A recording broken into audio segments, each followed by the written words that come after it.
Okay.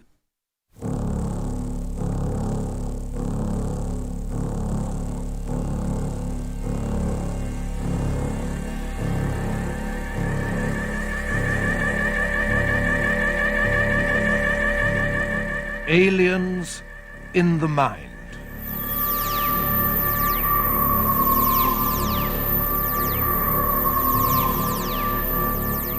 Co-starring Vincent Price as Curtis Lark and Peter Cushing as John Cornelius.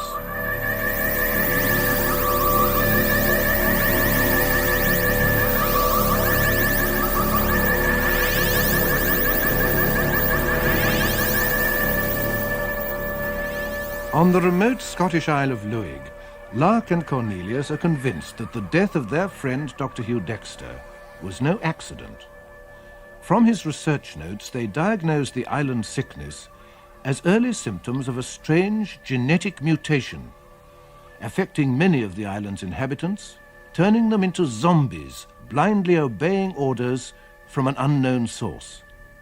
The key to the mystery seems to be an apparently simple-minded 18-year-old girl, Flora Curie, who saves them from burning to death in a fire that destroys Dr. Dexter's house, and with it, the housekeeper, Molly Kyle. Let it burn! Let it burn! No! No! We must go and put it out! Do not move! Do not move! We must go! The wrong person is burning! An innocent is burning!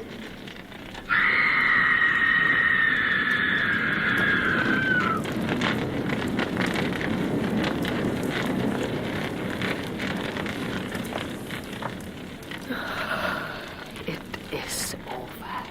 But she was calling them. Why didn't they go? Because I was telling them to stay. Why, Flora, why? Because now Louis is mine. Louis is mine.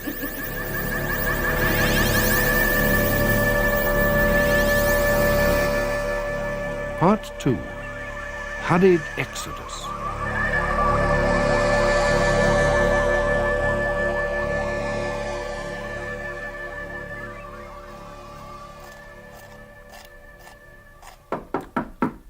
Come in. Morning, John. Oh. You still in bed? Where else should one be at this unearthly hour?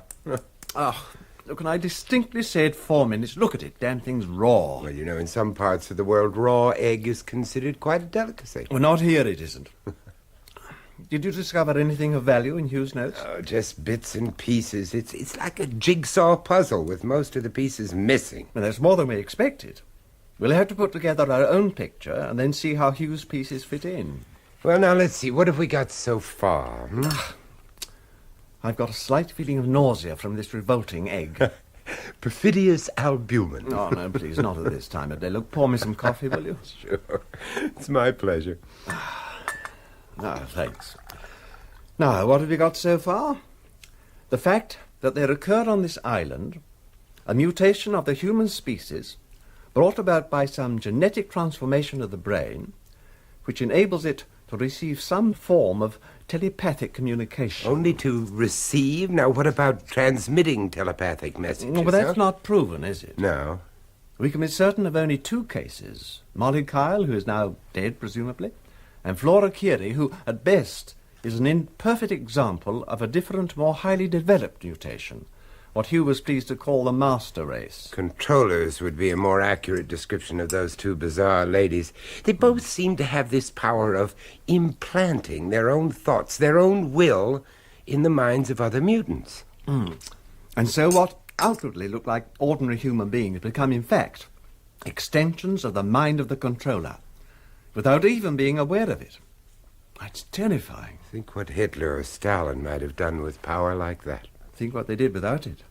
According to Hugh's notes, in the 20 years he was on the island, there were 120 cases of mental disorientation. Mutant metamorphosis.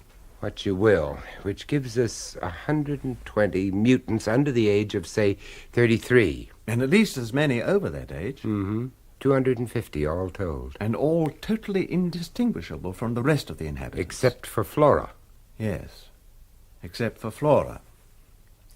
We've got to get that girl to London. It's the only way. Oh, now, wait a minute. Hang on. That could be a pretty tall order. We must do it somehow. We need to run tests on her, medical checks. And do all the other things that Hugh Dexter tried to do. Precisely. And got himself murdered for.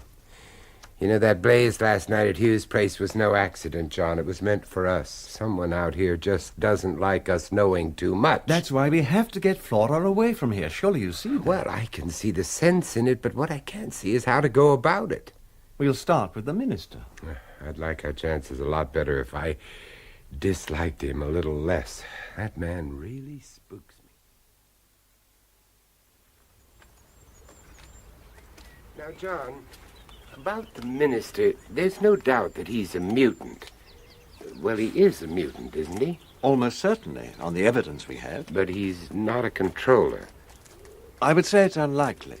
You know, once Flora realized Mrs. Kyle was dead, she said Luig was hers. I don't believe she would have dared say that if the minister was also a controller. No, and when I first met her yesterday, she seemed completely overawed by him. Mind you, he is a trifle overbearing. Not to mention unpleasant. He's much too sinister for my taste. A sinister minister. Oh, Curtis, really. Still, this little visit of ours should dent his sanctimonious composure. How so? But I feel sure he hoped. Perhaps he even prayed that we died last night. Well, we'll soon find out. The next few minutes could be quite interesting. Oh, Mr. Cornelius. Whatever's the matter, Mary? Come in. Well, thank you. You look as though you'd seen a ghost. Aye, well, we thought you must be dead. What made you think that? You're on fire up at the doctor's house last night. We'd gone by then. Yes. Fortunate, wasn't it? Aye, but Mr. Cornelius said he'd be staying here for the night, and when he didn't come The back... fault is entirely mine, Mary. I persuaded him to keep me company at the inn. Aye, well, all's well, I suppose. I'll get the minister. Minister? Yes, Mary? Could I trouble you? You're coming. Well, what is it, Mary? There's two visitors to see you. Mr. Cornelius and... Professor Lark. Aye, Professor Lark. Returned from the dead, Minister. What? You did manage to. Escape. We left before the fire broke out. Aye, you were fortunate. We'd feared the worst for That you. will be all, Mary. Yes, Minister. What about Mrs. Kyle? There's the real tragedy for you. Such a fine woman, a real pillar of strength in the community. She is dead, then? Aye, they brought down the body this morning, or what was left of it. Aye, strange that they should have found her in the doctor's study. Why not? She should have. She was usually out and about in the garden at that time of the day. Well, maybe she was looking for something. Do they know what caused the fire? No, and I doubt they ever will, frankly. When will you be returning to London? We'll get the boat back this afternoon, most probably. Aye, very wise. And we'd like to take Flora with us. Flora? And what would you want to do a thing like that for? She is ill, Minister. Aye, she has the island sickness. We don't need a brain surgeon to tell us that. Minister, I suspect that she has a tumour. A tumour? On the brain. She has all the classic symptoms, and it's the most likely explanation why she has not returned to normal like everyone else has done. Oh, I see. And I suppose you will be wanting to operate on her yourself, Mr. High and Mighty Cornelius. Only if my first diagnosis proves correct. Well, I'm not committing that poor wee lassie to having her brain meddled with. I have no right, anyway. You don't need one. She has a perfect right of her own. She's of age. But she's not compos mentis, is she? Not all the time, certainly. But some of the time her mentis is so compass it's almost out of sight. And what's that supposed to mean? It's just a manner of speaking.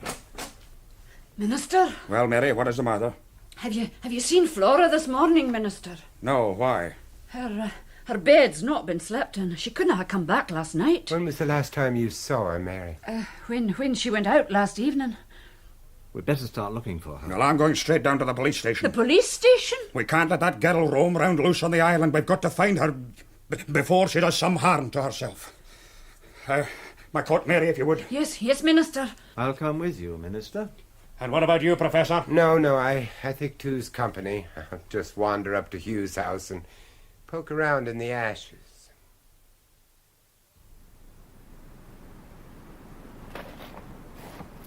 You won't find much in there. What? Oh, yeah, you're right, officer. Sergeant, if you don't mind, sir. Sergeant McBinney. Okay, Sergeant. Did the minister send you? Yes, sir. What, to keep an eye on me? To help you, sir. If you want. Nice of you. It's only 2 minutes on the bike. What are we looking for, by the way? I really don't know. Some of Dr. Dexter's research papers, perhaps. Though I don't think much could have survived this. It's one of the most comprehensive files I've ever seen. Just as well, if you ask me. Some of the church fellowship took great exception to Dr. Dexter's researches. Now, why would they do that? Well, sir, over the past few years, those researches, as you call them, seem to be aimed exclusively at the Oh, fellowship. come on now. And to no one else. Practically every single member of the fellowship had been investigated by Dr. Dexter at some time or another. Investigated, Sergeant? Oh, that's police language. You mean examined, No, surely. sir, I mean investigated, Professor.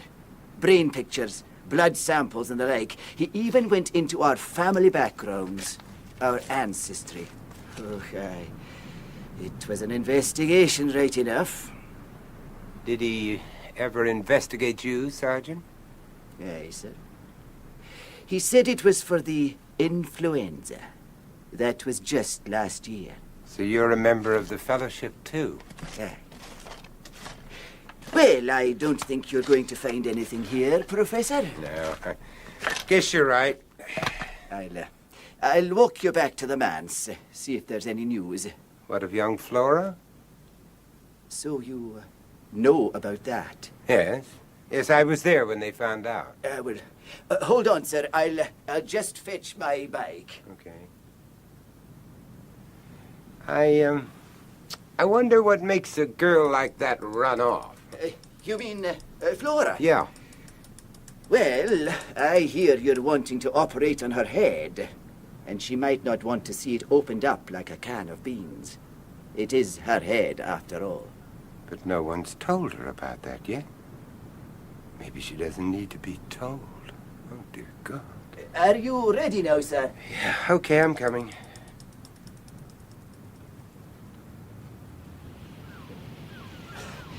This is the beach road round the head. It's a wee bit further than the path over the top, but it's easier for me with the bike and all. Is that dropping ahead? Aye, sir. Straight up above you. A long way to fall. Poor Hugh. It was an open and shut case, Professor. Not open enough, Sergeant, and shut too damn quick. There's someone up there. You couldn't see them from here, even if there was. Nobody goes too near the edge. It's in danger of giving way as it is. There's someone up there now. No, there are always wee pebbles falling. It's the wind and the rain that does it. Look out! Come on, Sergeant, the whole cliff's coming down. Run, Professor! Run for your life!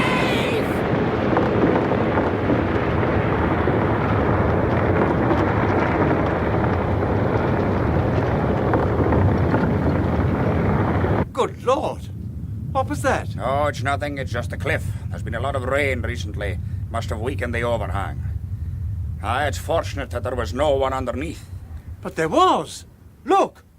Aye, there's two of them. That looks like Sergeant McBinney. Come on, we'd best see if they're all right.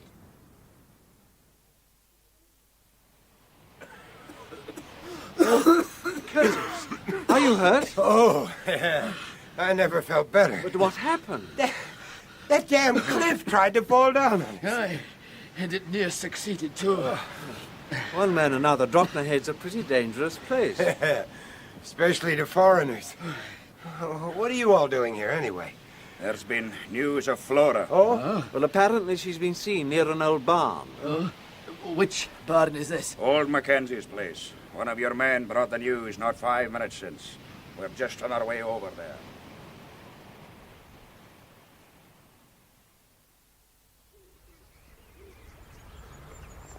I wonder what put it into her head to come out here. Why did Flora stay with you in the first place, Minister? Our parents sent her. Because she was troubled in spirit. And the trouble stayed with her. More's the pity. What about her parents, Minister? Were they members of the Fellowship? Her mother was, but her father was an ungodly man. They were happy for Flora to stay with you? Her father wasn't. Old Keary kicked up a fuss about it. Isn't that right, Minister? Aye, right enough. Why is everyone talking about them in the past tense, as though they were dead? They are dead. They died about 4 years ago. A terrible accident. Not a fire, by any chance. Aye, it was a fire.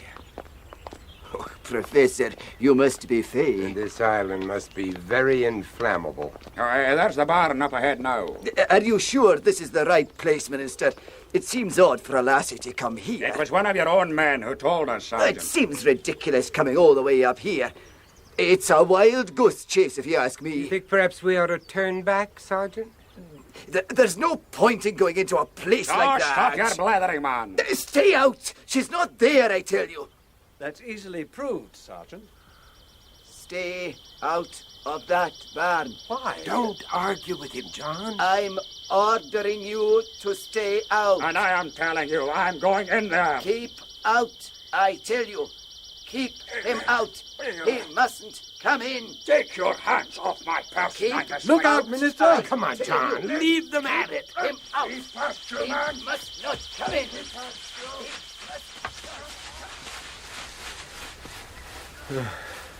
What was all that about? The police sergeant's a mutant. Didn't you see his eyes? Then why is he fighting the Minister of all people? You're right. It doesn't make sense. Unless the Minister isn't a mutant, which knocks our theory on the head. I can't work that one out. At least not now. Come on. Flora must be in here.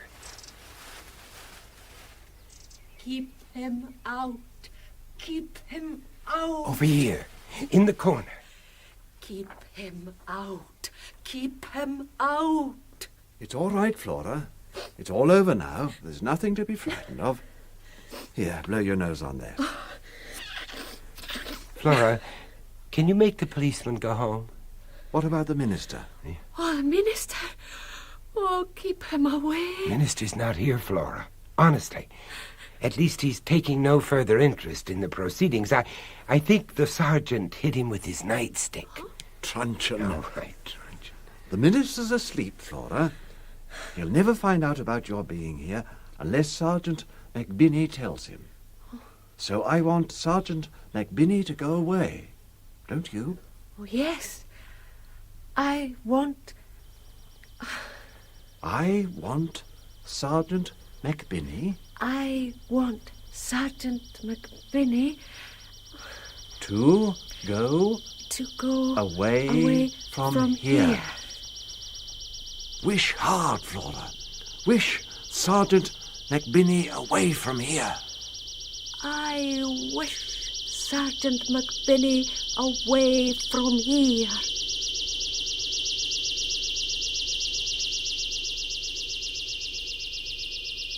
He's going. He just turned and he's walking away.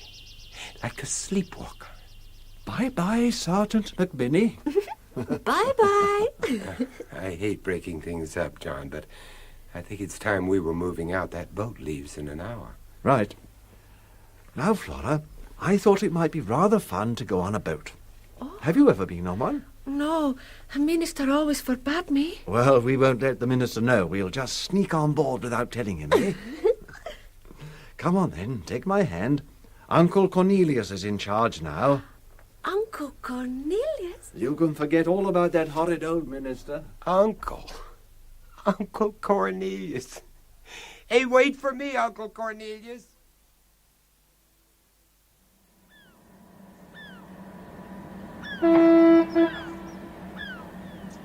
Welcome aboard, sir. May I have your tickets, please? Yes, there are three of us. Thank you very much, sir. Where are the cabins? Well, they're both aft, sir. One on the port side, the other on the starboard. Ours is cabin A. Aft on the port side, sir. Come on, John, Flora. After you, Flora, my dear. Thank you. The cabin is aft on the port side, wherever that is. Straight ahead on this side.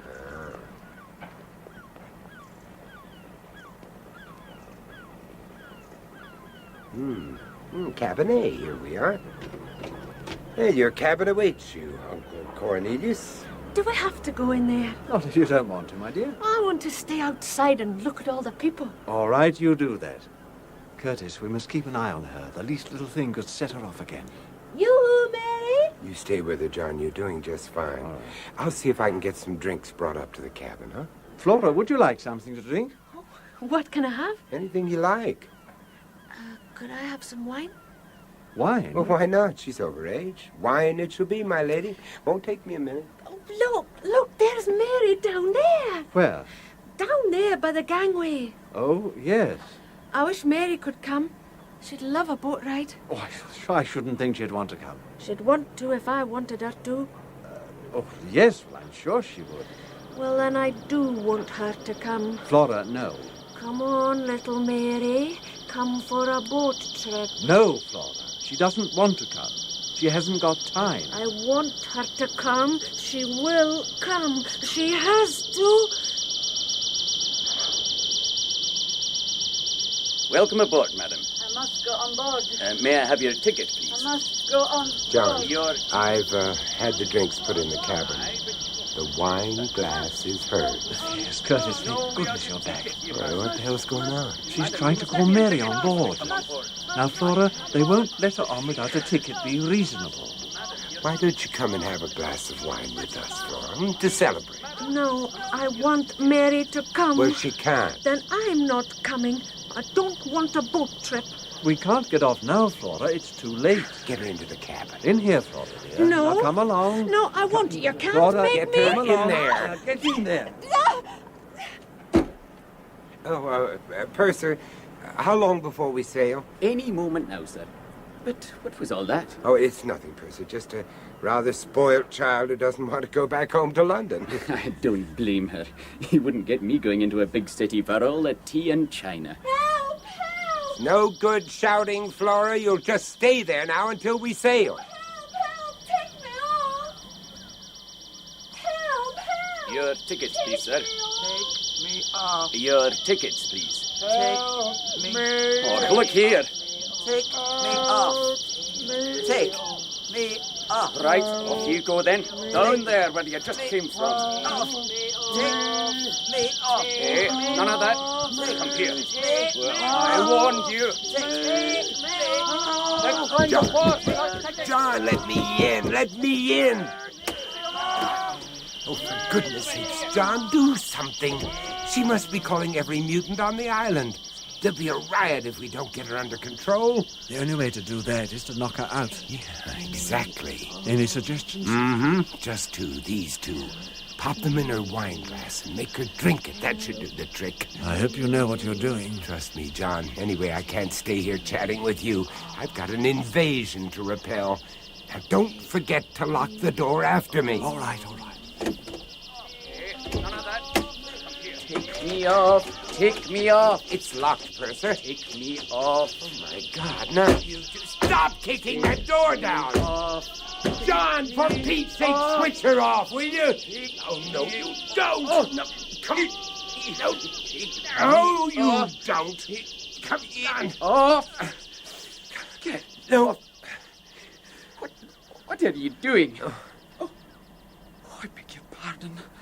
I'm awfully sorry, sir. That's quite all right, Percy. What happened? Well, I thought you were going to fall, so I just grabbed you.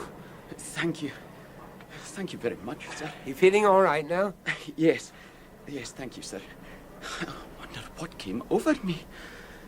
Anyway, if you'll excuse me, sir, we'll be sailing almost immediately. I must attend to my duties. John! Open up, John. It's me, Curtis. Come in.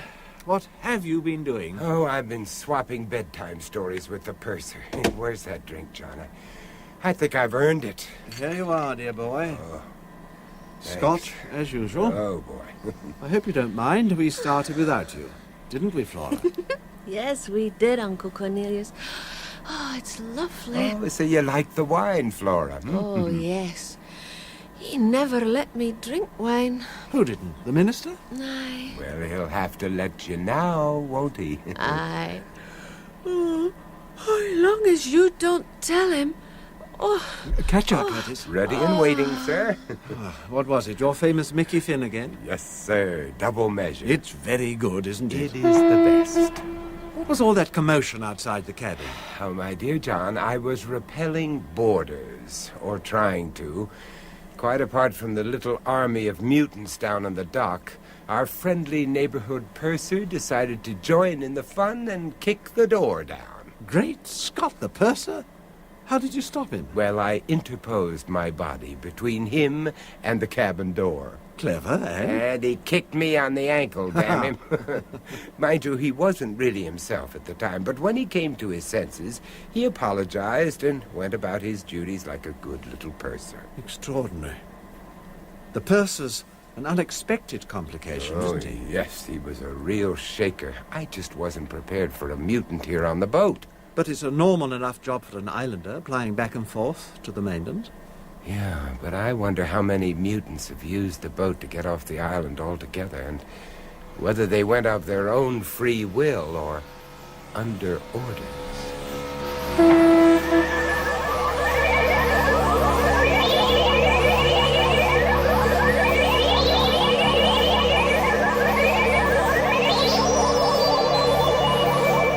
That was part 2 of Aliens in the Mind, co-starring Vincent Price as Curtis Lark and Peter Cushing as John Cornelius, with Henry Stamper as Donald Schoolar, Sandra Clark, Flora Curie, Fraser Carr, Police Sergeant, Irene Sutcliffe, Mary, and Andrew Sear, the purser.